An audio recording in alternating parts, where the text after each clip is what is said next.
کابل ته راغلي د مالیزیا هیواد د بهرنیو چارو، دفاع، کورنیو چارو وزارتونو استازو، د مالیزیا د صدر اعظم د دفتر سلاکار او د افغانستان لپاره د مالیزیا ځانګړي استازي د بهرنیو چارو له وزیر محترم مولوي امیر خان متقي صاحب سره وکتل. یاد پلاوي چې افغانستان ته د اړیکو د پراختیا په موخه سفر کړی. په پیل کې د مالیزیا هیواد د بهرنیو چارو د وزیر ښاغلي داتوسري اسامه حاجي محمد بن حاجي حسن راوړی پیغام متقي صاحب ته وسپاره. یاد لوی پلاوي چې افغانستان ته د اړیکو د پراختیا په موخه سفر کړی. په پیل کې د مالیزیا هیواد د بهرنیو چارو د وزیر ښاغلي داتوسري اسامه حاجي محمد بن حاجي حسن راوړی پیغام متقي صاحب ته وسپاره.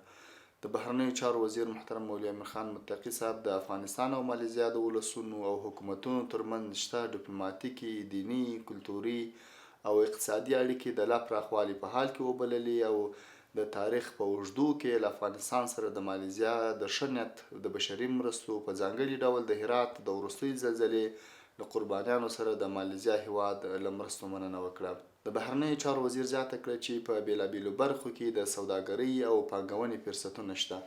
افغانستان په سیاسي او اقتصادي ډګر کې متوازن او اقتصاد محوره بهرنی سیاست تعقیبوي. له نړیوالې ټولنې سره د افغانستان اړیکې مخ پر پراخېدو دي او له ګاونډیو او سیمه ییزو هیوادونو سره یې ښې اړیکې ټینګې کړي دي. متقي صاحب وویل افغانستان لیواله دی چې د جنوب ختیځې اسیا له هیوادونو سره خپلې اړیکې پراخې کړي.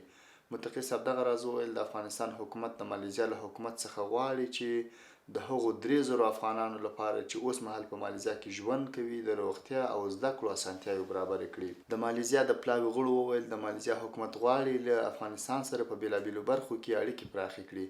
میرمن داتو دکتور شازلینا د افغانستان سیاسي وضعیت مثبت وارزاوه او تمه یې وښوده چې په نږدې وخت کې به د مالیزیا سوداګریز پلاوی افغانستان ته سفر وکړي. میرمن داتو دکتور شازلینا زیاته کړه چې مالیزیا هیواد هوډ لري چې د افغان ډیپلوماتانو لپاره د لنډمهاله روزنیزو پروګرامونو د تنظیم، د معلوماتي ټکنالوژي په برخه کې د روزنیزو پروګرامونو، د افغان ملکي خدمتونو د کارکوونکو لپاره د محاسبې او پراختیا او په دې برخه کې د مسلکي پروګرامونو د تنظیم په برخه کې له افغانستان سره همکاري وکړي. په پای کې د بهرنیو چارو وزیر په یادو برخو کې له افغانستان سره د مالیزیا هیواد د لیوالتیا او له همکاریو مننه وکړه.